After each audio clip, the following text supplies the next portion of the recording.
လောကသားတို့အတွက်မြတ်ဗုဒ္ဓဤချိုးပန်းချက်ဘုရားဘာသာဝင်သူတော်စင်များအနေနဲ့ဓမ္မမိတ်ဆွေများအားလုံးမင်္ဂလာပါအာနန္ဒရှာနေမှာတရားတော်များနိုင်ုံမှသာယံစားသောပြီးပြိပန္နကပြုရပါတယ်ထို့သောဗုဒ္ဓဝင်စိနထပကသနီတို့မဟာဗုဒ္ဓဝင်တို့တထာဂတဥရဏဓိပနီတို့ဆိုတဲ့ဗုဒ္ဓဝင်ကျမ်းစာတွေကိုဖတ်ရှုလေ့လာပြီးမြတ်စွာဘုရားအပေါ်မှာအလွန်ကြည်ညိုတဲ့တရားတရားနဲ့အစိမ့်တရားအပမေယဘုံတော်နန္ဒကံတော်နန္ဒလို့ဆိုပြီးတော့ဒီလိုဂုဏ်ကြီးတွေလွှမ်းမိုးထားပြီးတော့ဘုရားကိုကြည်ညိုကြတယ်မှန်ပါတယ်မြတ်စွာဘုရားမှာဘုံတော်အနန္တကံတော်အနန္တရှိတယ်ဆိုတာဟုတ်တယ်သို့တော့ဘုရားဟာတကူတော်အနန္တရှိသည့်အတွက်ကြောင့်အရာခတ်သိမ်းကိုအလွယ်တကူမပင်မပန်းပြီးသွားတယ်လို့လူတွေရဲ့စိတ်ထဲမှာထင်မှတ်နေရင်တော့မှန်ကန်မှုမရှိဘူးပေါ့လောကမှာမြတ်စွာဘုရားဟာဘလောက်အလုပ်လုပ်ရတယ်ဆိုတာကိုသိစေခြင်းလို့ဘုန်းကြီးတို့လောကသားတို့အတွက်မြတ်ဗုဒ္ဓ၏ကြိုးပမ်းချက်ဆိုတာကိုဒီကနေ့ကစပြီးပိုင်း1ပိုင်း2ဆိုတာလို့မြတ်စွာဘုရားတက်တော်80ပြည့်လို့ပြိဋိဘံစံဃန်းထိအောင်အချင်းချုပ်အနှစ်ထုတ်ပြီးတော့ဗုဒ္ဓဝင်ကိုထိုသုတ်တန်တွေကနေထုတ်လုပ်ပြီးတော့ဟောကြားဖို့ရှိမှန်းထားတာပါဖြစ်ပါတယ်မြတ်စွာဘုရားဟာဣစရိယမနုဿအံ့ဩပဲကောင်းတဲ့လူသားတစ်ယောက်ဆိုတာမှန်တယ်သို့တော့လူသားတစ်ယောက်ဆိုတာလူသားရဲ့အခက်ခဲတွေဘယ်လောက်ကြုံတွေ့ခဲ့တယ်ထိုအခက်ခဲတွေကိုကြိုးပမ်းအထောက်မှုအမျှော်အမြင်ရှိမှုတွေနဲ့ဘယ်လိုဖြတ်ကျော်ခဲ့တယ်ဘယ်လိုဖြေရှင်းခဲ့တယ်ဆိုတာတွေကိုသိရှိဖို့လိုအပ်တယ်ပေါ့အနုဘောဆိုလို့ရှိရင်အုံဖမန္တမန်းပြီးရာခသိမ့်ပြီးသွားတယ်လို့တချို့ကထင်းနေကောင်းထင်းနေလိမ့်မယ်ကဘာမှာအလုံးလုံးဆုံးပုဂ္ဂိုလ်ကိုဖော်ပြပါဆိုလို့ရှိရင်မြတ်ဗုဒ္ဓပဲဖြစ်ပါတယ်ဒါလောက်ကြီးမားတဲ့စွမ်းအားတွေရှိနေတဲ့ပုဂ္ဂိုလ်တူဟာဘလောက်အလုံးလုံးခဲ့ရတယ်ဆိုတာတွေကိုအားကြအတူယူကြည်ညိုပြီးတော့ဘုန်းကြီးတို့ဘဝမှာအများကောင်းကျိုးကိုကြိုးစားအထောက်ကြဖို့ဒီလိုကြိုးစားအထောက်မှသာလျှင်မြတ်စွာဘုရားကို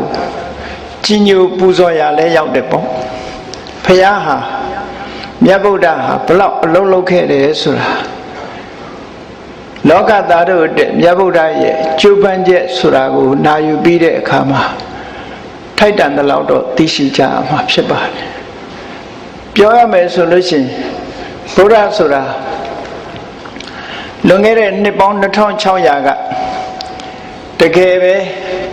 လောကအလယ်မှာပေါ်ပေါက်ခဲ့တဲ့လူသားတဦးပဲဖြစ်ပါတယ်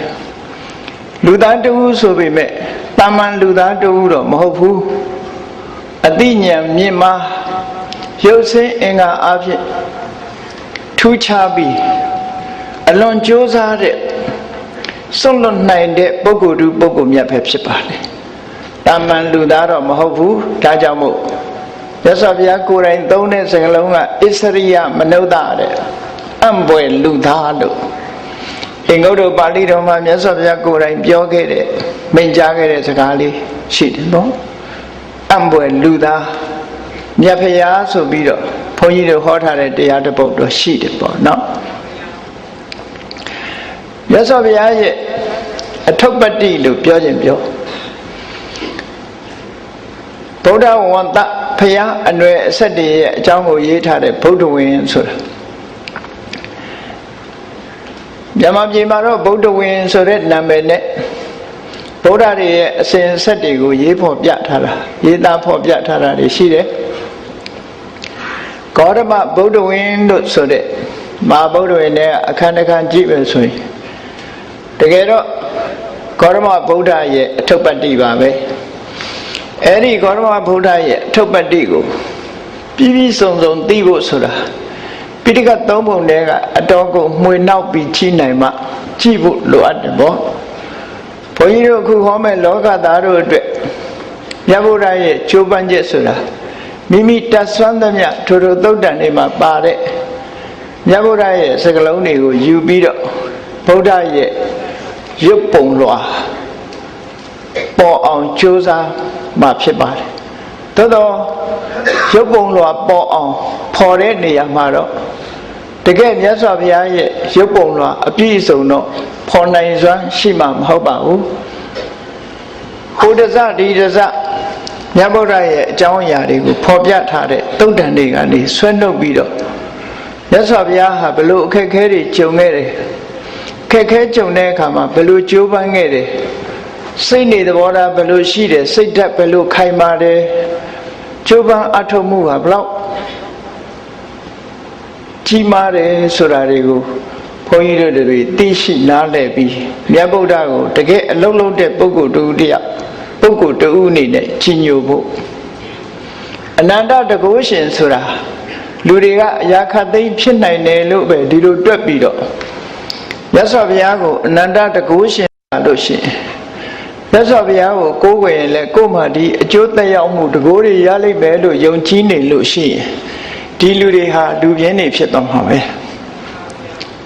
မြတ်စွာဘုရားကိုယ်တိုင်တောင်အလွန်ကြိုးစားခဲ့တယ်ဆိုတာကိုကြည့်ရှိသိရှိနားလည်ကြိုးစားပြီးကိုယ်တိုင်လည်းပဲဘဝခရီးမှာကြိုးစားအထောက်ကြရမယ်ဆိုတာကိုသဘောပေါက်ဖို့ပါနော်အေးဒါကြောင့်လောကသားတို့အတွက်မြတ်ဗုဒ္ဓ၏ကြိုးပမ်းခြင်းဆိုတာကြိုးပမ်းတယ်ဆိုတဲ့အခါမှာစွန့်လွတ်မှုဆိုတာရှိရတယ်မြန်မာစကားမှာစွန့်လွတ်တယ်ဆိုတာစာကသို့မဟုတ်ပြီးပြီးဆုံးတဲ့စကားတစ်ခုစွန့်လွတ်မှုစွန့်လွတ်မှုကိုဘာနဲ့တွဲဖက်ပြီးသုံးလေးရှိကြတော့ဆိုအနစ်နာခံမှုဆိုတာနဲ့တွဲဖက်ပြီးသုံးကြတယ်နစ်နာတယ်ဆိုတဲ့စကားလုံးကဘာနဲ့တွဲဖက်လာတော့ဆိုဆုံးရှုံးတယ်ဆိုတာတွဲဖက်လာတယ်အဲ့တော့တခါတည်းနစ်နာတယ်ဆိုတဲ့စကားလုံးကဆုံးရှုံးတယ်ဆိုတဲ့အဓိပ္ပာယ်ဆောင်တယ်ပေါ့ဒါကြောင့်မို့သူများအတွက်အနစ်နာခံတယ်ဆိုတာမဟုတ်ဘူးစွန့်လွတ်တယ်လို့ပဲပြောအောင်စွန့်လွတ်တယ်ဆိုတာကိုရနိုင်တဲ့အခွင့်အရေးတစ်ခုကိုစွန့်လွတ်တယ်အဲ့ဒီစွန့်လွတ်ပြီးအများအကျိုးကိုဆောင်ရွက်တယ်လို့ဆိုမှပို့ပြီးတော့အဓိပ္ပာယ်ရှိတယ်ပေါ့အနစ်နာခံတယ်ဆိုကိုကတော့နစ်နာသွားတယ်တစ်ဖက်ကပဲကြီးပွားသွားတယ်ဆိုတဲ့အဓိပ္ပာယ်မျိုးသွားဆောင်တတ်တယ်ပေါ့အဲ့ဒါကြောင့်မို့လို့စွန့်လွတ်ခြင်းဆိုတာကိုသာမှတ်သားပြီးအနစ်နာခံခြင်းဆိုတာမဖြစ်သင့်ဘူးဒီလိုယူဆဘာကြောင့်လဲဆိုအေးနစ်နာတယ်ကွာဆုံးရှုံးတယ်ကွာနဲ့ပြောတဲ့စကားတွေဟာလူတယောက်ဆုပ်ယုပ်ပြပြသွားတဲ့အဓိပ္ပာယ်ကိုဖော်ပြတာတွေဖြစ်တယ်ပေါ့ဘုရားလောင်းတော်ကဒီလိုဆုပ်ယုပ်ပြပြသွားတာမဟုတ်ဘူးစွန့်လွတ်တာနော်စွန့်လွတ်ပြီးတော့ကြီးပွားတိုးတက်လာတာဒီလိုပဲဖြစ်ရစွန့်လွတ်နိုင်တယ်စွန့်လွတ်တာဆိုတာလောကလူတွေကိုယ့်ကိုယ်စဉ်းစားကြည့်လောကသားတွေအတွက်ငါဘယ်လောက်စွန့်လွတ်နိုင်တယ်လဲကိုယ့်အကိုမေးကြည့်တဲ့အခါမှာစွန့်လွတ်နိုင်မှုဆိုတာအမြဲတမ်းနည်းပါတယ်ချမ်းသာဒုက္ခကိုလည်းမစွန့်လွတ်နိုင်ဘူးပစ္စည်းဥစ္စာကိုလည်းမစွန့်လွတ်နိုင်ဘူးအခွင့်အရေးကိုလည်းမစွန့်လွတ်နိုင်ဘူး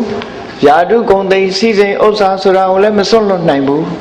ကိုရထားတာလေးတွေဆုပ်ကင်ထားပြီးဒီတဲ့ဒီတိုးတက်ဖို့သာလူတွေကြိုးစားနေကြတာ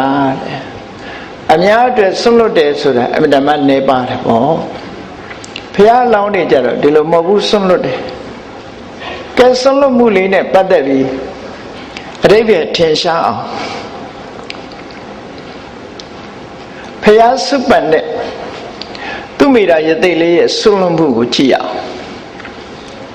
သူဟာတထေးသားပဲအမြဲတမ်းချမ်းသာကြွယ်ဝတယ်အမြဲတမ်းချမ်းသာကြွယ်ဝတဲ့ပစ္စည်းဥစ္စာတွေကိုသူစွန့်လွတ်လိုက်တယ်ဒီစွန့်လွတ်တာကမဆမ်းမှုလို့ပြောရမယ်စွန့်လွတ်လိုက်ပြီးစွန့်လွတ်ပြီးတော့သူဘာလုပ်တယ်ငြိမ်းချမ်းတဲ့ဘဝတစ်ခုကိုတည်ဆောက်တယ်ပစ္စည်းဥစ္စာတွေကိုစွန့်လွတ်ပြီးငြိမ်းချမ်းတဲ့ဘဝကိုရယူတယ်ဒါဟာစွန့်လွတ်မှုတစ်ခုအဲ့ဒီစွန့်လွတ်မှုဟာ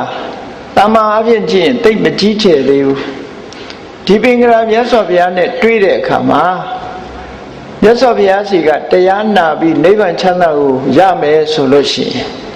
တဏှာဝုကလွတ်ဖို့ဒီဘဝမှာသူ့မှာအရည်ချင်းတွေအပြည့်အဝရှိတယ်ဘ ဖယားတရားတော်ကိုနာပြီးတော့တပိခံလိုက်တာနဲ့သစ္စာလေးပါးကိုသိပြီးယဟန္တာဖြစ်သွားနိုင်တယ်အဲ့ဒါလိုယဟန္တာဖြစ်နိုင်တဲ့အနေအထားရှိရတဲ့နဲ့နိဗ္ဗာန်ဆိုတဲ့ချမ်းသာဒုက္ခကိုမယူသေးပဲနဲ့တန်တရားကိုဆင်းရဲတဲ့မှာဆင်းရဲခြင်းဆင်းရဲပါစေတရားတွေအကျိုးအတွက်ငါအလုံးလုံးအောင်မယ်ဆိုပြီးရလာတဲ့အမတန်ကြီးမားတဲ့ဆုလက်ကြီးတစ်ခုကိုဆွန့်လွတ်လိုက်တယ်ယန္နာဖြစ်နိုင်တဲ့အနေအထားကြီးတစ်ခုကိုဆွန့်လွတ်တယ်ဆိုတာအမတန်ကြီးမားတဲ့ဆွန့်လွတ်မှုခေါ်တယ်နော်ယန္နာဖြစ်ပြီးတော့တန်တရားဝကလွတ်နိုင်တဲ့အခွင့်အရေးကြီးတစ်ခုလုံးတောင်မှပဲဆွန့်လွတ်ပြီးတော့ဖျားဖြစ်သူရောက်ပြီးမှတရားတွေအကျိုးသေးဖို့ပြီးတော့မှနိဗ္ဗာန်ဝင်မယ်ဆိုတဲ့ဒီဆွန့်လွတ်မှုကအလွန်ကြီးမားတဲ့ဆွန့်လွတ်မှုဖြစ်တယ်အဲ့ဒါလို့ဆွန့်လွတ်မှုကိုရည်စွန်းပြီးတော့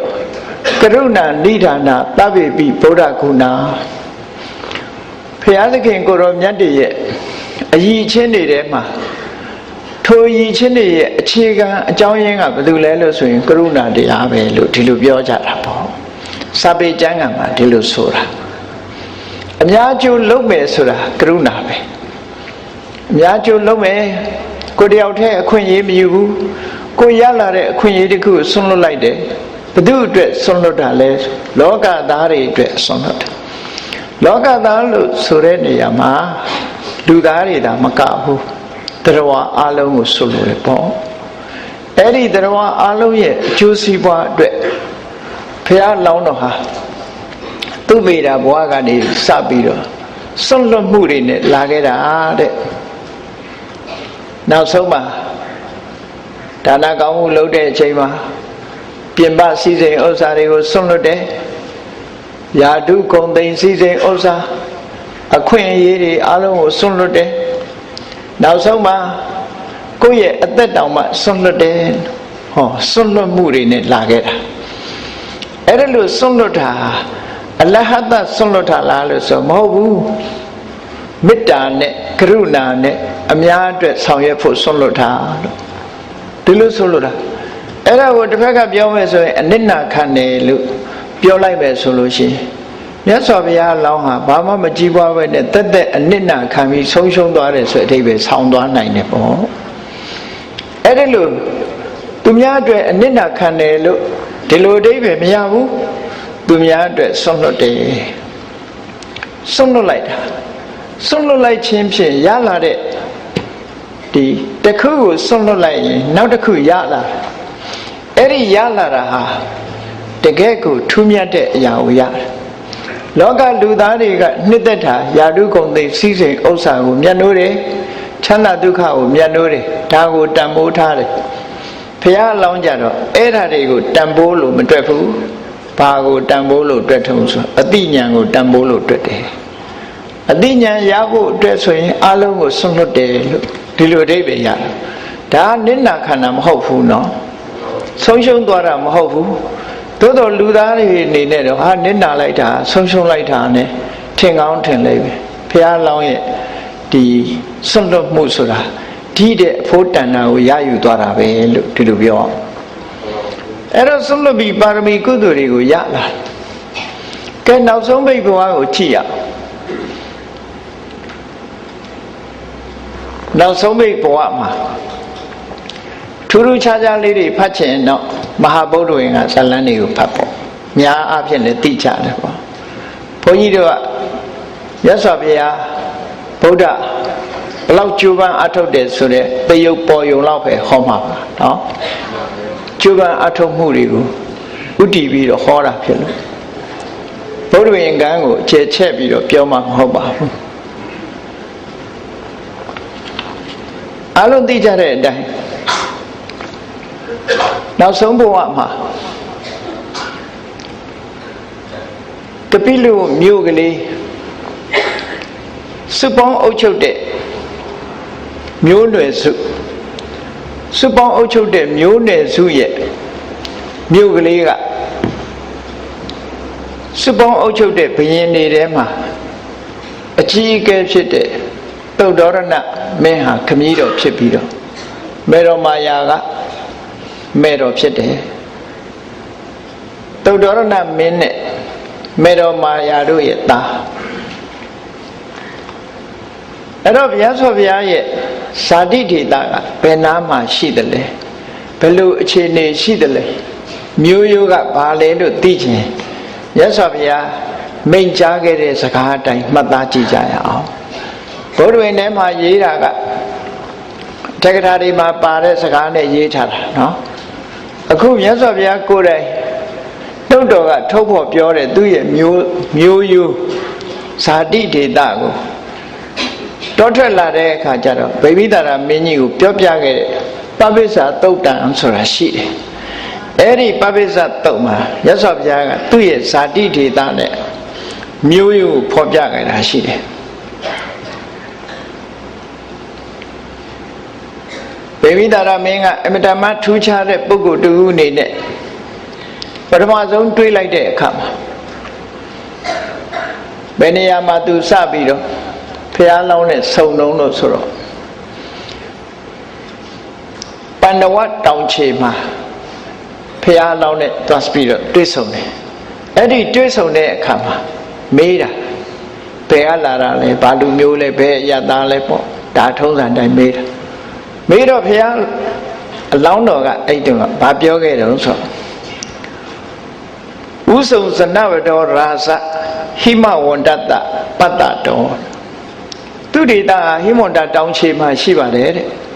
ဟောဒီကနေဖြောင်းပြောက်မြောက်ဖက်အရဟိမဝန္တတောင်ခြေမှာရှိတဲ့တိုင်းပြည်ဒေတာဟာသူ့ရဲ့ဇာတိဒေတာပါပဲလို့ပြောဇာတိဒေတာမှာအခြေအနေတစ်ခုကိုဖော်ပြတဲ့အခါမှာဒနဝီရိယေနတံပန္နောကောသလေတုနိခေတိနောကောသလတိုင်းကထင်ရှားတဲ့မျိုးရိုးတစ်ခုကောသလတိုင်းရဲ့ထိတ်တန်းမျိုးရိုးကပစ္စည်းဥစ္စာလည်းကျွယ်ဝတယ်လုံလဝီရိယလည်းအမတန်ကြီးမားတယ်ဒနဝီရိယပစ္စည်းဥစ္စာနဲ့ပြည့်စုံတယ်ကျိုးပန်းအထုတ်မှုလုံလဝီရိယပြင်းထန်တဲ့လူမျိုးတွေကပါလို့ဒီလိုပြောတာเนาะအဲ့ဒီနေရာမှာထူးထူးခြားခြားပြောတဲ့စကားလေးကကောသလေတုနိကေတိနောကောသလတိုင်းသားပဲသူကောသလတိုင်းထဲမှာထူးခြားထင်ရှားတဲ့လူမျိုးကနေပြီးတော့ပေါက်ဖွားလာတဲ့ပုဂ္ဂိုလ်တူထိတ်တန်းမျိုးရိုးထဲမှာပါတယ်ထင်ရှားတဲ့ထိတ်တန်းမျိုးရိုးထဲမှာပါတယ်ဆိုအဲ့တော့ကောသလတိုင်းတက္ကတိုင်းဆိုတာကောသလတိုင်းထဲမှာဝင်နေပေါ့ပါဝင်ကောသလတိုင်းကြီးကအမြဲတမ်းကျဲတာကိုကာတိတိုင်းကောသလတိုင်းတဏ္ဍတိုင်းကိုအုပ်စိုးတဲ့လူကပတိနေရီကောသလမင်းကြီးပေါ့နောက်ပိုင်းတော့မဟာကောသလမင်းကြီးအဲ့တော့တက္ကတိုင်းဆိုတာကောသလတိုင်းတွေကနယ်လေးတစ်နယ်လို့ဒီလိုသတ်မှတ်ရမယ်ဒီလိုသိရမြတ်စွာဘုရားကိုကြည်ညိုလွန်းတဲ့အခါကျတော့မြတ်စွာဘုရားရဲ့မျိုးရိုးဟာမြတ်စွာဘုရားရဲ့ခမည်းတော်သုတ္တရဏမင်းကြီးဟာကောသလမင်းကြီးတဲ့ယာရုအာဏာကြီးမားတယ်လို့ထင်ကောင်းထင်လိမ့်မယ်တကယ်ကတော့ကောသလမင်းကြီးလောက်ယာရုအာဏာမရှိဘူးပြောရမယ်ဆိုရင်မြန်မာရန်ဆိုရင်မှကြည့်မယ်ဆိုလို့ရှိရင်ဘယင်းနောင်တို့အနောယထာတို့ဘယင်းနောင်တို့နော်အလောင်းဖရာတို့တနိုင်ငံလုံးကိုအုပ်ချုပ်တဲ့မြန်မာဧရိယာကြီးတစ်ခုလုံးကိုအုပ်ချုပ်တဲ့မင်းတွေရဲ့လက်အောက်မှာစော်ဘွားတွေတို့မျိုးစားတွေတို့ရှိတယ်ပေါ့အဲ့ဒါလိုပဲတက္ကတိုင်းကသုတ္တရဏမင်းကြီးတို့ကပိလဝုကိုအုပ်စိုးတဲ့သုတ္တရဏမင်းကြီးတို့ဆိုတာဟာ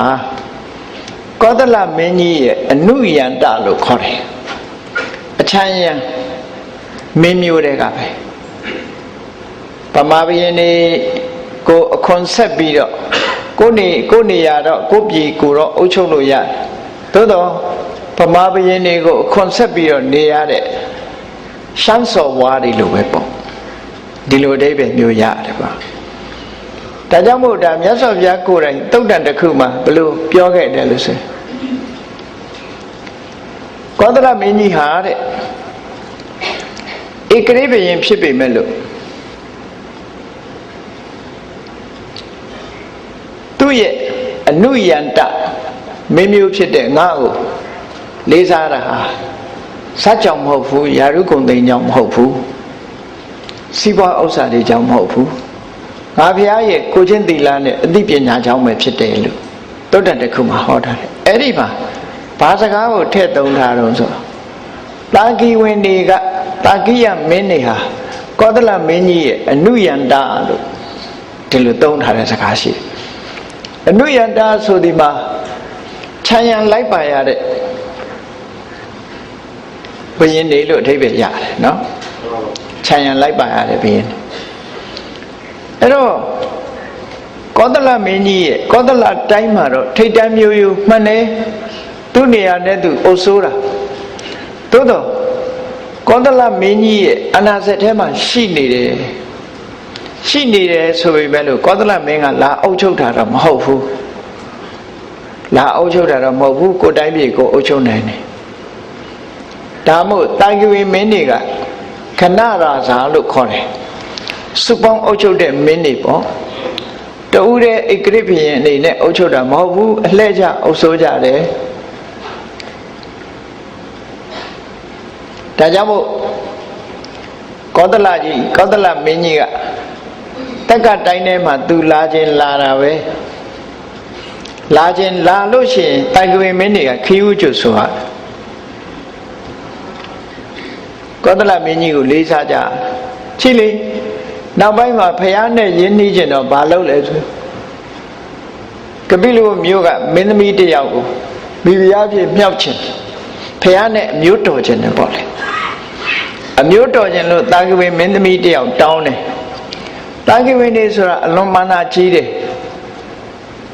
လက်ထပ်ထိမ်းမြတ်မှုကိစ္စမှာအလွန်ဝန်လေးတယ်သူတို့မျိုးရိုးမတူတဲ့ပုဂ္ဂိုလ်ဘယ်တော့မှလက်ထပ်ထိမ်းမြတ်လေးမရှိဘူးအမျိုးဆောင်တာတာဂိဝေနော်အမျိုးကိုမတမလေးစားတယ်တာဂိဝေဖြစ်ချင်တော့အမျိုးလေးစားရလိမ့်မယ်နော်တာဂိမျိုးဟိဒုပမာဆိုပြီးတော့အမျိုးကိုမဆောင်ရင်တော့တာဂိမျိုးရဲ့အကျင့်တရားရှိမှာမဟုတ်ဘူးဟောတာဂိဝေမင်းနေဟာအင်တမအမျိုးကိုလေးစားကြတယ်မိမိတို့ကိုယ်တိုင်လည်းမျိုးမတူတဲ့လူနဲ့လက်မထပ်ဘူးသူမညာကိုလည်းမျိုးမတူတဲ့ပုဂ္ဂိုလ်နဲ့မိမိတို့ရဲ့သားသမီးတွေကိုလည်းမပေးစားဘူးလို့ဆိုရတယ်ကောသလမင်းကြီးကလာတောင်းတဲ့အခါကျတော့မပေးဘဲနေလို့မရဘူးလေ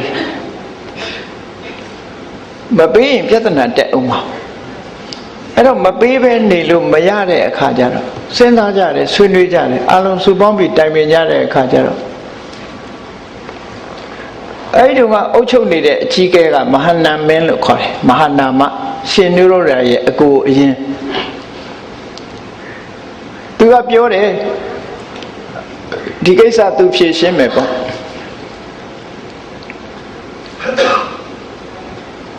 သူ့အိမ်မှာအလွန်ချောမောလှပတဲ့ကျွန်မရဲ့သမီးနာဂမုန္ဒာဆိုတဲ့ကျွန်မနဲ့သူနဲ့ရထားတဲ့သမီးလေးတယောက်ရှိတယ်ဝါသဘခတ္တိယလို့ခေါ်တယ်အဖေကမင်းမျိုးအမေကကျွန်မျိုးအဖေမျိုးကအရေးကြီးတယ်နော်အဖေကအမျိုးမြတ်တယ်မင်းမျိုးတွေကသို့တော့အမှန်တန်ချောမောလှပတဲ့နာဂမုန္ဒာကျွန်မနဲ့ဒီမဟာနန်ကြီးကရထားတယ်တော့ပြောမယ်ဆိုလို့ရှိရင်တာဂိဝင်စစ်တော့မဟုတ်ဘူးသို့တော့တာဂိဝင်ရဲ့ရင်သွေးဖြစ်နေတော့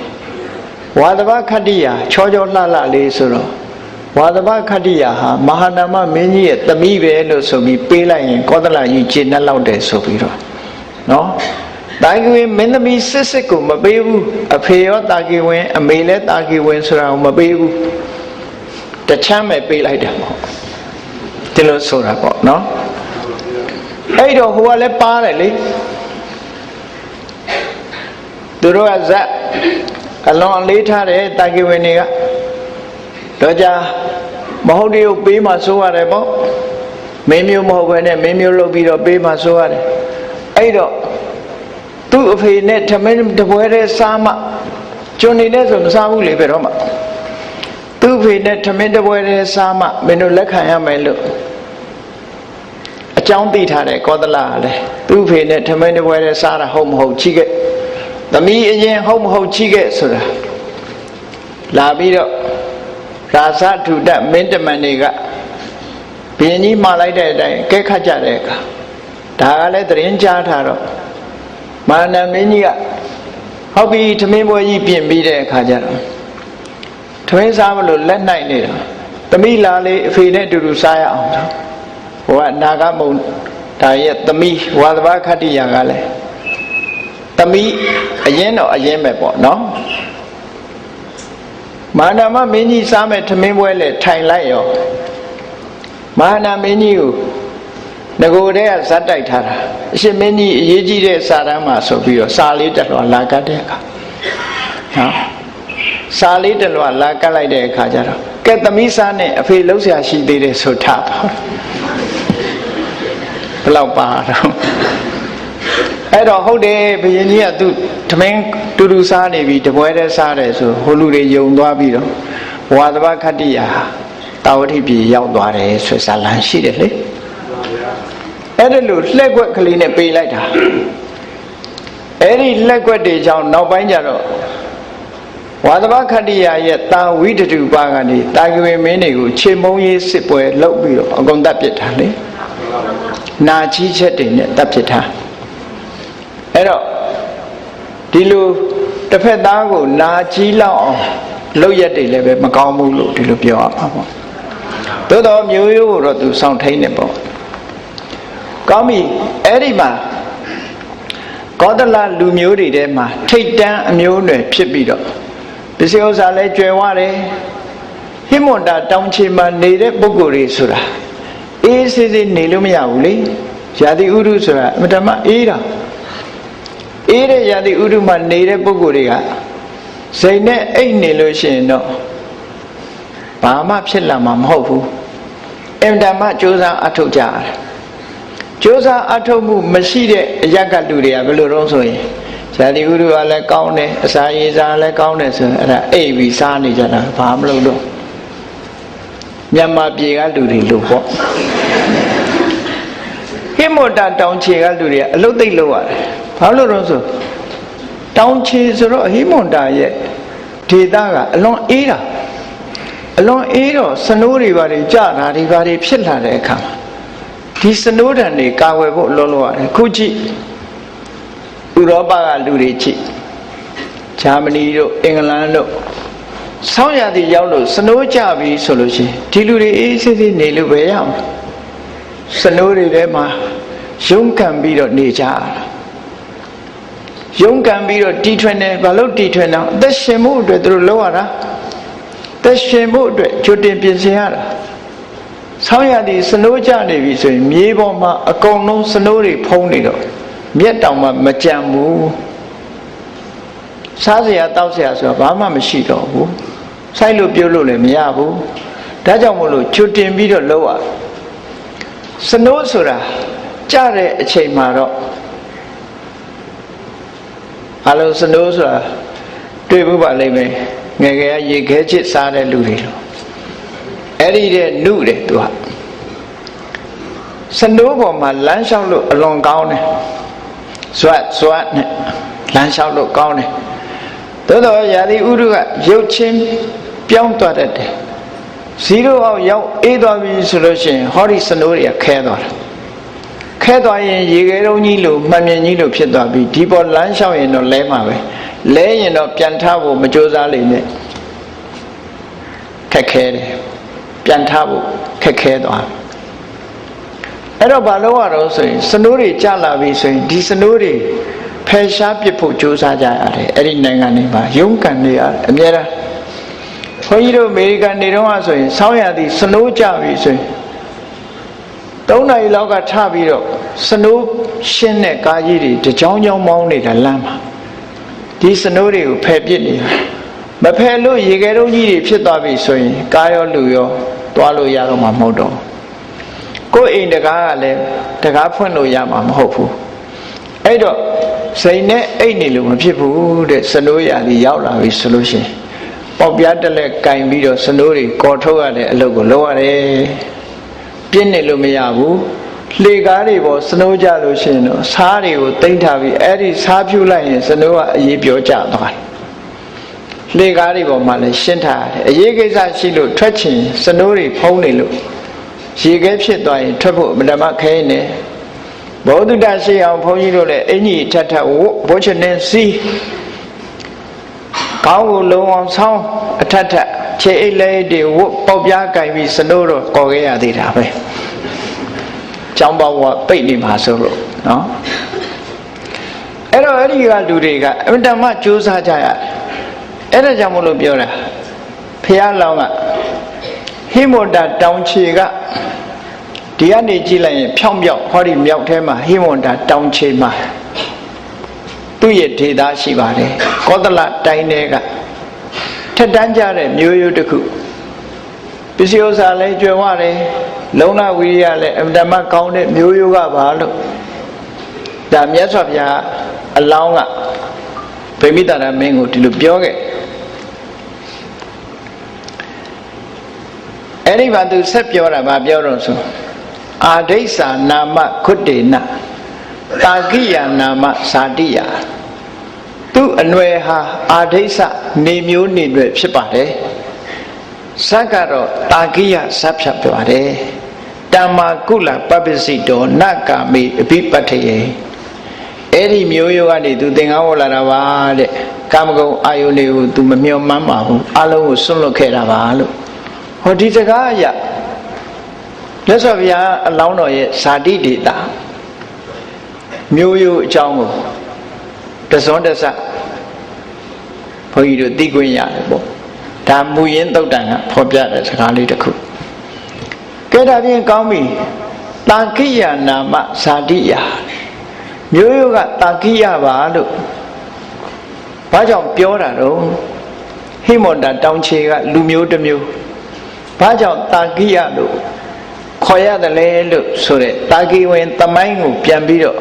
ကြည့်တဲ့အခါအဲ့ဒီသမိုင်းကြောင်းကိုဖော်ပြထားတာတော့ဒီကနိကေတိလက္ခဏာဝက်ကအမထတုတ်ပါတစွန်းတစပါရှိတယ်ပေါ့အဲ့ဒီကောသလတိုင်းတွေကပဲအောက်ကကဆိုတဲ့ဘုရင်ကြီးဟာအမတမဘုံတကူကြီးတယ်ဘုရင်နေဆိုတာမိဖုရားကြီးတွေဆုံးသွား၍ဖြစ်စေသူများကလာဆက်လို့ဖြစ်စေမိဖုရားငယ်ငယ်တွေနောက်ထပ်လက်ထပ်လေးရှိကြတာနောက်ဆုံးမှာမိဖုရားငယ်တူသူလက်ထပ်ထိမ်းမြန်းလိုက်တဲ့အခါကျတော့အဲ့ဒီမိဖုရားငယ်ကမင်းသားငယ်ငယ်မွေးဖွားလာတဲ့အခါမှာ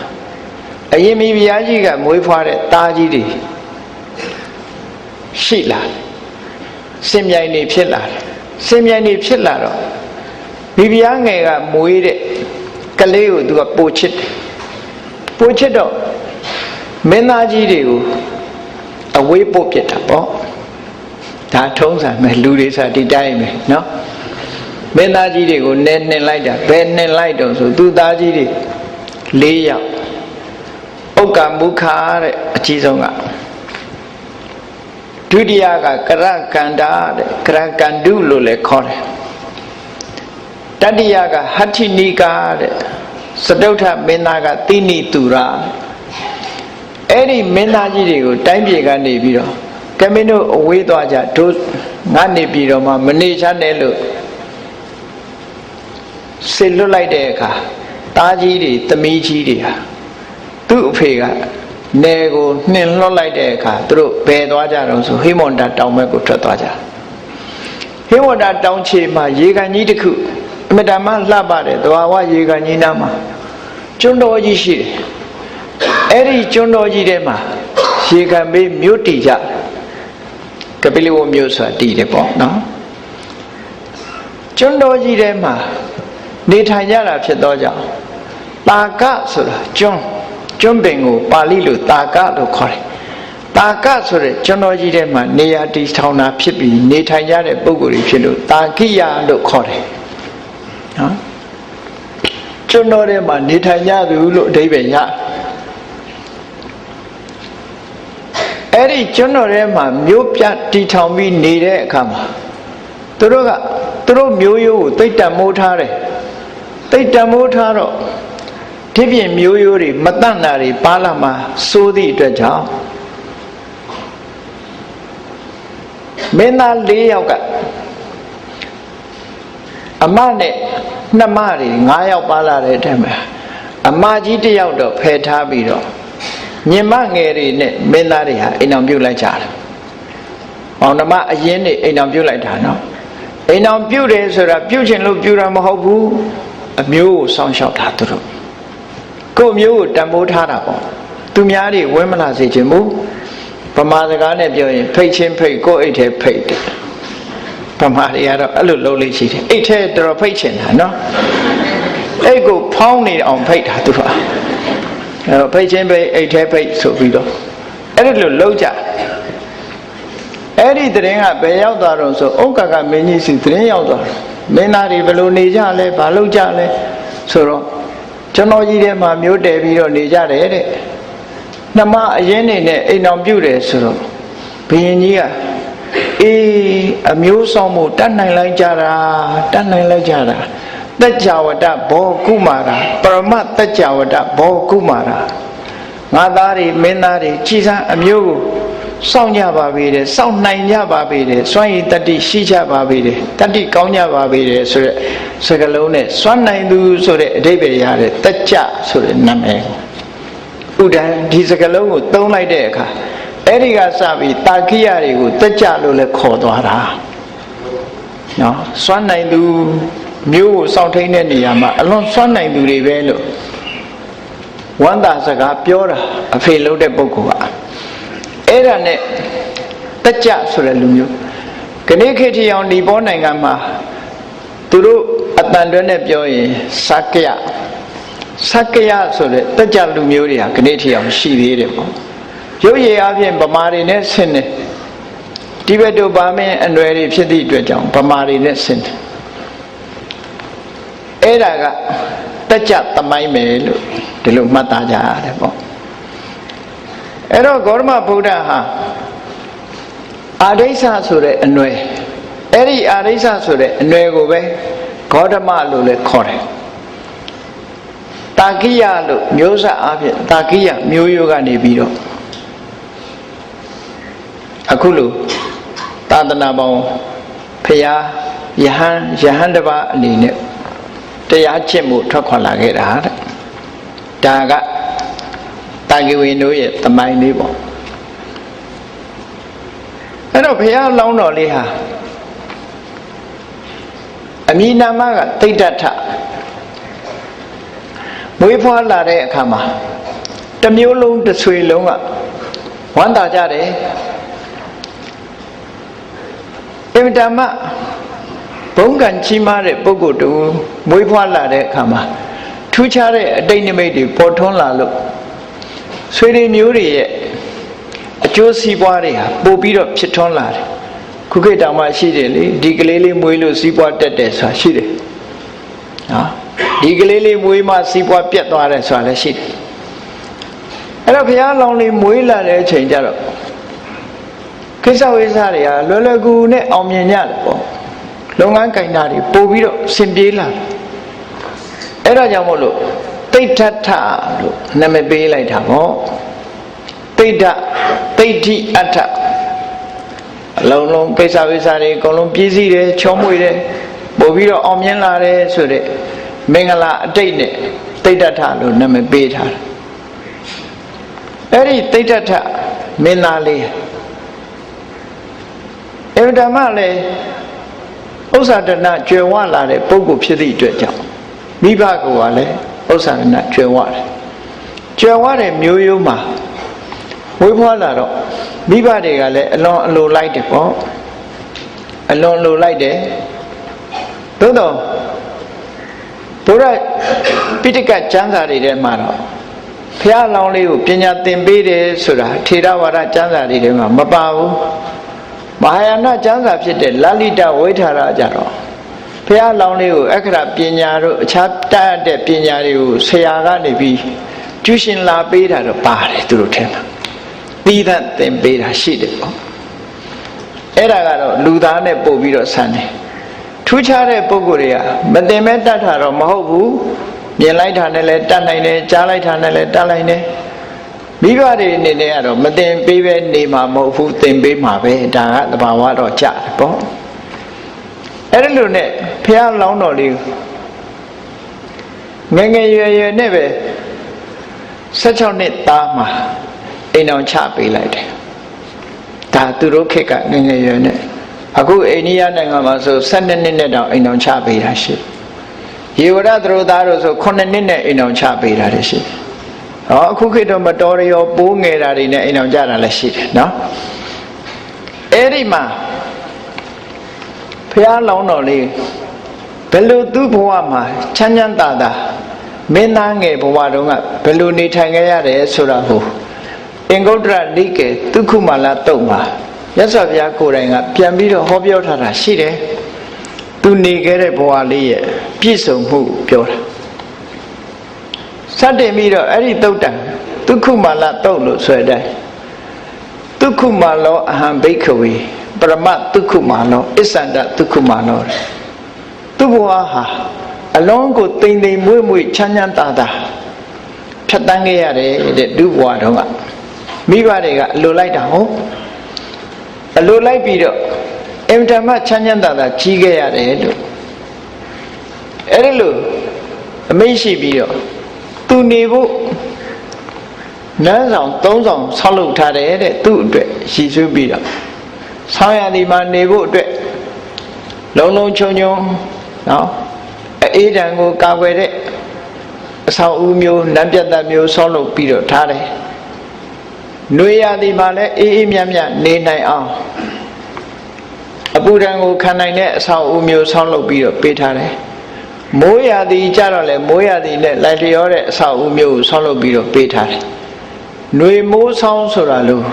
ရာသီတွေလှည့်ပြောင်းတိုင်းရာသီဥတုတွေဘယ်လိုပဲပြောင်းပြောင်းသူ့ကိုထိခိုက်မှုမရှိအောင်လမ်းပြတ်သက်3ဆောင်မှာအိမ်ဆောင်ကြီးအိမ်ကြီး3လုံးပေါ့နော်အဲ့ဒါလို့လှည့်လည်ပြီးတော့နေထိုင်ကြရတဲ့အကြောင်းကိုဘုရားလောင်းကမြတ်စွာဘုရားကပြန်ပြီးတော့ဟောတယ်အဲ့ဒီလမ်းပြတ်သက်အဆောင်တွေထဲမှာရေကန်ကြီး3လုံးလဲအလှအပတူးဖော်ထားပြီးတော့ရေကန်တစ်လုံးထဲမှာဘုံမှာကြာပန်းနေစိုက်ထားတယ်နောက်ရေကန်တစ်လုံးထဲမှာကြတော့ဒီကြာညိုပန်းနေစိုက်ထားတယ်နောက်ရေကန်တစ်လုံးထဲမှာတော့ကြာပြူပန်းနေစိုက်ထားတယ်လို့ဟောကြာ3မျိုးနဲ့ကံ3ခုဒီလို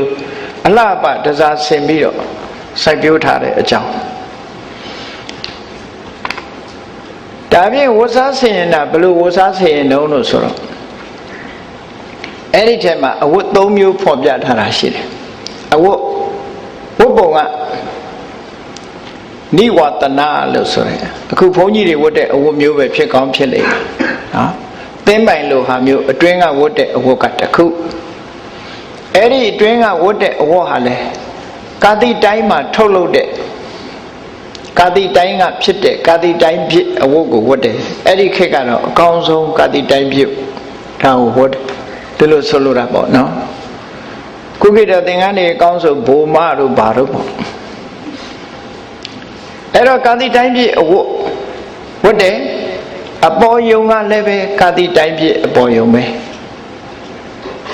အဲ့ဒီလိုအဝတ်တွေပေါ်မှာအပေါ်ကနေဆွတ်ချတဲ့အင်ကြီးအဲ့ဒီအင်ကြီးတင်တိုင်းကလည်းပဲကာတိတိုင်းဖြစ်ကအဝတ်ဖယ်တဲ့နောက်ဆုံးခေါင်းပေါင်းပေါင်းတဲ့ခေါင်းပေါင်းစားကလည်းပဲကာတိတိုင်းပြည်ကခေါင်းပေါင်းစားတဲ့အဲ့တော့ဘုရားလောင်းလေးဝုပ္ပစင်ပုံလေးကိုပုံဖော်ပြီးတော့ကြည့်မယ်ဆိုရင်ခါကဝတ်ထတာကတစ်ခုအပေါ်ကနေပြီးခြုံရမ်းထားတာကတစ်ခုအပေါ်ကနေစွတ်ချထားတဲ့အစွတ်ကြီးဝတ်ယုံကြီးကတစ်ခုခေါင်းပေါင်းထားတဲ့ခေါင်းပေါင်းကတစ်ခုလို့ဒီပုံစံနဲ့ ဖျားလောင်းလေးဝတ်တဲ့အဝတ်တွေကိုဖော်ပြထားတာရှိတယ်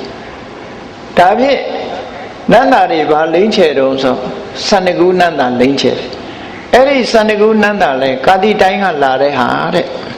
ဒီပြင်နိုင်ငံဒီပြင်ကလာတဲ့ဟာမဟုတ်ဘူးကာတိတိုင်းဖြစ်စန္ဒကူကိုလိမ့်တယ်လို့ဒါကတော်တော်လေးပြည့်ပြည့်စုံစုံမြတ်စွာဘုရားကဘဝကိုဖော်ပြထားတာသူ့ရဲ့အနေအထားတစ်ခုဖော်ပြထားတယ်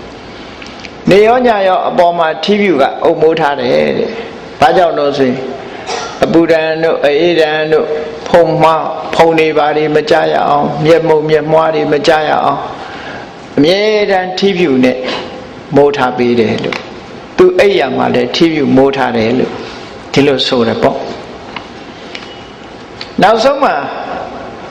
သုတ္တရဏမင်းကြီးကဘလောက်ချမ်းသာတယ်ဆိုတာကိုဖော်ပြထားတဲ့စကားတစ်ခုကတော့ပါလေတခြားအိမ်တွေမှာဆိုရင်တဲ့ကျေးတွေကျွန်းတွေအလုံသမားတွေကိုထမင်းကျွေးတဲ့အခါမှာဘာနဲ့ကျွေးတုံဆိုရင်တံပိုးနေတဲ့စကွဲတံပိုးနေတဲ့စကွဲထမင်းကိုချက်ပြီးတော့ပေါ့အုံးရည်လို့ခေါ်တဲ့ဆန်စည်းရည်ကိုအချင်းတဲထားတဲ့ပေါ့အုံးရည်နဲ့ကျွေးတယ်ဒီပြင်ဟင်းမပါဘူးနော်စားလေးနဲ့ငေူသီးလေးနဲ့ဝါတာမျိုးလို့ပေါ့အချင်းလေးတောက်အဲ့ဒါလို့စကွဲထမင်းနဲ့ပုံရည်ဟင်းနဲ့ပဲတခြားအိမ်တွေမှာကျွေးလေးကျွေးထားရှိတော့လဲသုတ္တရဏမင်းကြီးရဲ့နန်းတော်မှာတော့အဲ့ဒါလို့မကျွေးဘူးတဲ့ကျေးတွေကျွန်းတွေလုံသမားတွေကိုဗာပေးတော့ဆိုရင်တာလိမန္တောဒနာကြောက်တောင်တွေမှာစိုက်ပျိုးထားတဲ့တလေးစပါးထိုခေတ်ကထိတ်တန်းစပါးမျိုးတစ်ခုပေါ့ခုခေတ်ဘာစမတီတို့ဘာတို့လို့ဟာမျိုးလို့ပြောလိုက်အဲ့ဒီထိတ်တန်းတလေးစပါးနဲ့မန္တောဒနာလို့ဆိုတော့အသားပါတယ်ပေါ့ဓမ္မောက်ထမင်းလို့ဟာမျိုးကောင်းကောင်းချက်ပြီးတော့ကျွေးတယ်လို့သူပြောတယ်အဲ့တော့သုတ္တရဏမင်းကြီးကသဘောလည်းကောင်းတယ်ပစ္စည်းဥစ္စာလည်းတတ်နိုင်တယ်အလုံးပေါ်မှာရက်ရောတယ်ဆိုတဲ့အဓိပ္ပာယ်လည်းပေါ်တယ်အစရှိတိုင်းလည်းပဲကျွေးမလဲတချို့မတန်ဘူးလို့ပြောကောင်းပြောလိုက်မယ်နော်အဲ့တော့ကျေးတွေကျွန်းတွေအလုံသမားတွေပဲဖြစ်စီအကောင်းဆုံးဆန်နဲ့တန်ခါနဲ့ကျွေးတယ်လို့ဒီလိုအဓိပ္ပာယ်ရတယ်အဲ့တော့အဲ့ဒါကိုကြည့်မယ်ဆိုလို့ရှိရင်သုတ္တရဏမင်းကြီးတို့ကတတ်လွတ်စားတာမဟုတ်ဘူးဆိုတဲ့အဓိပ္ပာယ်လေးပေါ်တယ်ပေါ့တဲလွန်စားတစ်ခုတတ်လွတ်စားတာမဟုတ်ဘူးတန်ခါစားတယ်အဲ့တော့တန်ခါစားတယ်လို့ဆိုတဲ့နေရာမှာဘာကြောင့်တန်ခါစားကြသလဲဘာကြောင့်တတ်လွတ်မစားသလဲလို့ဆိုတန်ခါကယာတိဥဒုတံကိုပို့ပြီးတော့ခံနိုင်တယ်လို့ပြောတယ်ဟိမဝတ္တတောင်ခြေမှာဆိုတော့အေးတယ်အေးတဲ့အခါမှာအသာစားပေးတယ်ဒီလိုလဲပြောကြတယ်ပေါ့နော်မျိုးစုံပေါ့လေအယူဆမျိုးစုံအဲ့တော့ယာတိဥဒုပူရဲနိုင်ငံတွေမှာတော့အသာစားရင်မြန်မြန်ပုတ်လိုက်ဟင်းသီးရွက်စားတာကောင်းတယ်လို့ဒီလိုပြောတဲ့လူရှိတယ်အဲ့တော့ဟိမန္တာဒေသတို့လို့အမတန်မှအေးတဲ့နေရာကြတော့တန်ခါတိရစ္ဆာန်ကလည်းပေါ်တယ်ပေါ်တော့အဲ့ဒီတလေးစပါးနဲ့မန္တဆိုတဲ့အသားနဲ့ရောပြီးတော့ချက်ပြုတ်ထားတဲ့တလေးထံပေါက်ဆွမ်းကိုထမင်းကိုကျွေးတယ်လို့ဒီသုတ္တန်အရာအဲ့ဒါလို့သိရတယ်ပေါ့ဖះလောင်းတော်လေးဟာအခုလိုပြည့်ပြည့်စုံစုံမွေးဖွားပြီးတော့ပြည့်စုံတဲ့ဘဝမှာနေရပေမဲ့လို့နောက်ဆုံးကြတော့ဟောဒါတွေအလုံးကိုဆွန့်လွတ်လိုက်တာပဲဒါတွေအလုံးကိုဆွန့်လွတ်တယ်16နှစ်သားမှာနမတော်တဝင်းခွဲဖြစ်တဲ့ရသောဒရာနဲ့လက်ဆက်ပြီးတတော်29နှစ်လောက်ရောက်တဲ့အခါမှာသားတော်လေးရဟုတ်လားမွေးဖွားလာတယ်29နှစ်အရွယ်မှာပဲစိတ်ဓာတ်ကလည်းရင့်ကျက်လာသည့်အတွက်ကြောင့်မိသားစုကိုမချစ်တာမဟုတ်ဘူးဖះလောင်းတော်လေးဟာ သူမွေးဖွားလာပြီးတဲ့နောက်မှာလဲ9 ရက်သားအရွယ်လေးမှာပဲမေတော်ကဆုံးသွားတယ်မေတော်ဆုံးသွားသည့်အတွက်ကြောင့်မေတော်မာယာဒေဝီရဲ့ညီမတော်ဖြစ်တဲ့သစ္စာပတိဂေါရမီကမေတော်အရာနေပြီးတော့နှုတ်ချိုတိုက်ကျွေးပြီးတော့မွေးခဲ့သူ့သားအရင်ကိုတော့နှုတ်ထိန်နေနဲ့ထားပြီးတော့ဖះလောင်းကိုကိုယ်တိုင်နှုတ်ချိုတိုက်ကျွေးခဲ့တယ်တူကလေးပေါ်မှာပို့ပြီးတော့မေတ္တာထားတယ်ပေါ့အမတ်လုပ်တဲ့ပုဂ္ဂိုလ်ကတူလေးမွေးဖွားပြီးတော့9 ရက်လောက်မှာဘဝဆုံးသွားတာအဲ့တော့ညီမ2 ယောက်ဟာမီးဖွားတာ3-4 ရက်လောက်ပဲကွာခြားမယ်လို့သူပြောနန္ဒမင်းသားက3-4 ရက်လောက်နောက်ကျပြီးတော့မှနန္ဒမင်းသားမွေးဖွားတယ်အဲ့ဒီမှာဘုရားလောင်းရဲ့မေတော်ဆုံးသွားတဲ့အခါညီမတော်မဟာပဇာပတိခောရမီကမေတော်အရာမှာတည်ပြီးတော့ဒီဘုရားလောင်းလေးကိုပြုစုကျွေးမွေးဆောင်းရှောက်ခဲ့တယ်လို့ဒီလိုဆိုတာပေါ့နော်အဲ့တော့လူဘဝမှာငယ်ငယ်လေးတွေကအမေဆုံးသွားတယ်ဆိုတဲ့ပုဂ္ဂိုလ်ရဲ့ခံစားချက်ဟာစဉ်းစားကြည့်ပေါ့လူသားတယောက်အဖေနဲ့ပဲနေရတယ်လို့ဖြစ်တယ်သို့တော့အဲ့ဒီခံစားချက်တွေမရအောင်မသိသေးခင်အရွယ်ကပဲမိတွေးတော်ဂေါရမီမိတွေးတော်ဆိုတာကုက္ကိတော်တချို့ရက်တွေတော့ဘယ်လိုခေါ်တယ်တော့မသိဘူးဘုန်းကြီးတို့အရာကြတော့အတော်လို့ခေါ်တယ်အမေရဲ့ညီမကိုအတော်လို့ခေါ်တယ်စာပေကျမ်းကမှလည်းပဲမာတုဆာဆိုတာမာတုပခိနီအမေရဲ့ညီမမိတွေးဆိုတဲ့အသုံးကြတော့အဖေရဲ့နောက်မိန်းမလို့အဓိပ္ပာယ်ရောက်တယ်အဲ့တော့မိတွေးတော်ဂေါရမီဆိုတာအဖေရဲ့နောက်မိန်းမမိတွေးဆိုတာတော့ကောင်းခဲ့တယ်လေနော်မိတွေးရလည်းကောင်းခဲ့တယ်ပထွေးရလည်းကောင်းခဲ့တယ်အဲ့ဒီမိတွေးမျိုးပြောတာမဟုတ်ဘူး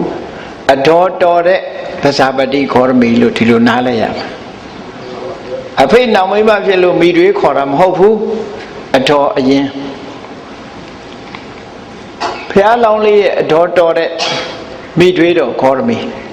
သူကနေပြုစုဆောင်ရှောက်ထားလို့ဘဝတစ်ခုဖြတ်တန်းလာခဲ့တယ်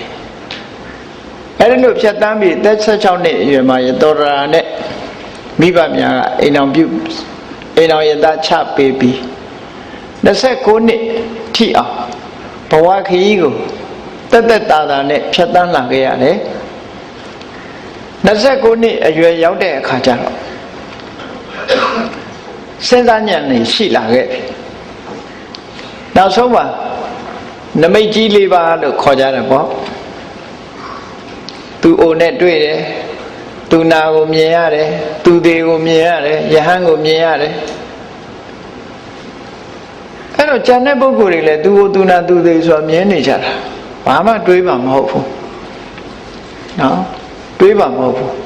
ဖះလောင်းကြတော့စဉ်းစားတဲ့ဉာဏ်ကအမှန်တမ်းကြီးမားတာသူကိုတွေးလိုက်တာနဲ့ငါလည်းပဲအိုရအောင်မှာပဲဆိုတဲ့အတွေးဟာရလာသူနာတွေ့တယ်နဲ့ငါလည်းပဲနာတဲ့သဘောရှိတာပဲလို့ဆိုတာကိုယ့်ကိုပြန်စဉ်းစားတတ်တဲ့အလေးထားတယ်သူသိတဲ့တွေ့တော့ငါလည်းပဲသိရအောင်မှာပဲလို့ဆိုတယ်ဒီတွေးတွေဝင်လာတဲ့အခါကျတော့ငါလည်းအိုရအောင်မှာပဲဆိုတဲ့အတွေးကဘာကိုဖယ်ရှားပြစ်နိုင်တယ်လဲလို့ဆိုရင်ကိုနုပြုတ်လို့နုပြုတ်မှုကိုအကြောင်းပြုပြီးတော့တက်တဲ့မန်ရစ်မှုကိုဖယ်ရှားပြစ်နိုင်တယ်ယုပနမထလို့ခေါ်တယ်လူငယ်လူရွယ်တွေမှာတက်တဲ့မန်မျိုးအဲ့ဒီအတွေးကဖယ်ရှားပြစ်လိုက်တယ်တဲ့စဉ်းစားကြည့်ပေါ့ငါလည်းပဲအိုရအောင်မှာပဲလို့ဆိုရင်နုပြုတ်မှုရဲ့ပေါ်မှာမောက်မာတာကြာဆင်းသွားနိုင်တယ်ပေါ့ငါလည်းပဲနာရအောင်မှာပဲဆိုတာကိုစဉ်းစားလိုက်တဲ့ဖြင့်ကျမ်းမာတယ်ဆိုတဲ့အပေါ်မှာမာနတက်နေတာတွေလည်းပဲဖယ်ရှင်းပြနိုင်တယ်ပေါ့ငါလည်းပဲသိရအောင်မှာပဲလို့တွေးလိုက်တဲ့အတွေးဟာအသက်ရှင်နေဖို့အပေါ်မှာမာနတက်နေမှုဟာကြာဆင်းသွားတယ်တနေ့ကိုသိရမှာဆိုတဲ့မှန်ကန်တဲ့အတွေးတစ်ခုကြောင့် မိမိလျော့ရော့မနေတော့ဘူးဟောဒီအိဗယ်တွေကိုဆောင်းနေပေါ့မဒလို့ဆိုတာရစ်မှုတယ်လို့ခေါ်တယ်ယာတုရဲ့ရှိရင်ယာတုကိုရစ်မှုတယ်နုပြိုရင်နုပြိုမှုရစ်မှုတယ်ကျမ်းမာရင်ကျမ်းမာမှုကိုရစ်မှုတယ်အသက်ရှင်နေရင်အသက်ရှင်မှုပေါ်မှာရစ်မှုတယ်လူတွေဟာရစ်မှုတယ်ဆိုတာဒီပေါ်မှာအလေးထားပြီးတော့လှုပ်ချင်အောင်လှုပ်တတ်တယ်လို့ဆိုတဲ့အဓိပ္ပာယ်ရပေါ့ရစ်မှုမှုအဲ့ဒီရစ်မှုမှုတွေကိုအတွေးနဲ့ဖယ်ရှားပြီးတော့သွားတယ်နောက်ဆုံးမှာယဟန်ဆိုတာကိုတွေးလိုက်ရတဲ့အခါမှာအေဂျင့်နဲ့ဘဝတစ်ခုထွက်ပေါက်ဆိုတာရှိတယ်လို့သဘောကျသွားတယ်အဲ့ဒီသဘောကျသွားလို့တိဋ္ဌထမင်းသားဟာဘလောက်ပဲခမ်းနားတဲ့စီးစိမ်ဥစ္စာတွေနဲ့ပြည့်စုံအင်မတန်မှရာသီအလိုက်နေထိုင်ရတဲ့နတ်ပြတ်သုံးဆောင်မှာနေထိုင်ရပေမဲ့လို့သူ့စိတ်ထဲမှာပျော်မွေ့ခြင်းမရှိတော့ဘူးပျော်မွေ့ခြင်းမရှိလို့အားလုံးကိုဆွန့်လွတ်တယ်ပေါ့မင်းသားဆိုတဲ့အခါမှာပုံတော်တွေကကြံအင်လက္ခဏာဖတ်တဲ့အခါဒီလိုကြံအင်လက္ခဏာနဲ့ပြည့်စုံတဲ့ပုဂ္ဂိုလ်မျိုးဟာလူဘဝမှာနေရင်စကြဝဠာမင်းဖြစ်နိုင်တယ်လူဘဝကနေတောထွက်ခွာရှောင်လို့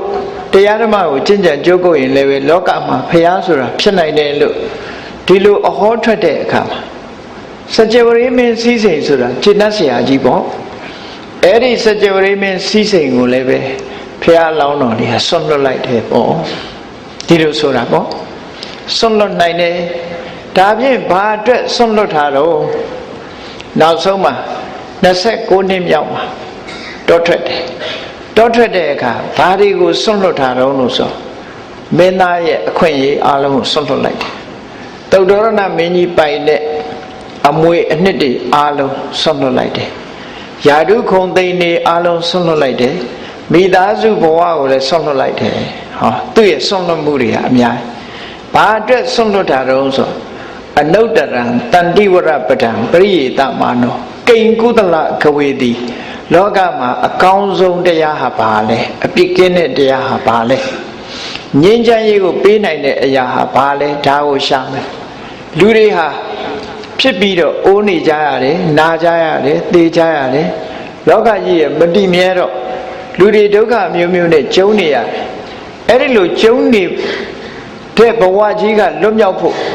စွမ်းဆောင်နိုင်တဲ့ကုသိုလ်တရားဆိုတာဘာလဲအဲ့ဒီကုသိုလ်တရားရဲ့စွမ်းဆောင်မှုပေးလိုက်လို့ရလာတဲ့ငြိမ်းချမ်းမှုဆိုတဲ့အရာကရောဘာလဲလို့ဆိုတာကိုသိချင်တယ်အဲ့ဒါအတွက်လောကရဲ့စည်းစိမ်ဥစ္စာတွေအားလုံးကိုဆွန့်လွတ်လိုက်တာဒါကိုတောထွက်တယ်လို့ခေါ်တာပဲဆွန့်လွတ်ပြီးတော့အဲ့ဒီတရားရအောင်ဘုရားလောင်းတော်လေးဟာကြိုးစားအားထုတ်တာ29နှစ်အရွယ်မှာတောထွက်တာလို့ဒီလိုဆိုလိုတယ်ပေါ့နော်အေးဒါကြောင့်မို့တရားချစ်ခင်သူတော်စင်ပြိဿအပေါင်းတို့မြတ်ဗုဒ္ဓရဲ့အစပိုင်းဘဝမင်းသားဘဝအခြေအနေကိုတစွန်းတစထို့သုတ်တန်ကနေဖော်ပြထားတဲ့အတိုင်းတစွန်းတစဖော်ပြလို့ပြီးပြီနောက်ရက်တွေမှာဆက်ပြီးတော့ဘယ်ပုံတောထွက်ပြီးဘယ်ပုံတရားရှာခဲ့တယ်ဆိုတာဘလောက်အလုံးလုံးတယ်ဆိုတာဆက်လက်ပြီးတော့နာယူမှတ်သားကြဖို့ပါဒါကြောင့်မို့တရားချစ်ခင်သူတော်စင်ပြိဿပေါင်းတို့လောကသားတို့အတွက်မြတ်ဗုဒ္ဓဟာညီမျှကြိုးပမ်းအားထုတ်ခဲ့တယ်ဆိုတာသိရှိကြီးညိုရပြီးမိမိတို့ကိုယ်တိုင်လည်းလောကသားတွေအတွက်ဘာလုပ်ပေးနိုင်တယ်လဲဆိုတဲ့အတွေးတွေပေါ်လာပြီးအများကောင်းကျိုးကိုဆောင်ရွက်နိုင်တဲ့စိတ်ဓာတ်တွေမွေးမြူခြင်းဖြင့်ကောင်းမြတ်သောအနေအထားတစ်ခုကိုဖော်ဆောင်နိုင်အောင်ကြိုးစားအားထုတ်နိုင်ကြပါစေကုန်သတည်း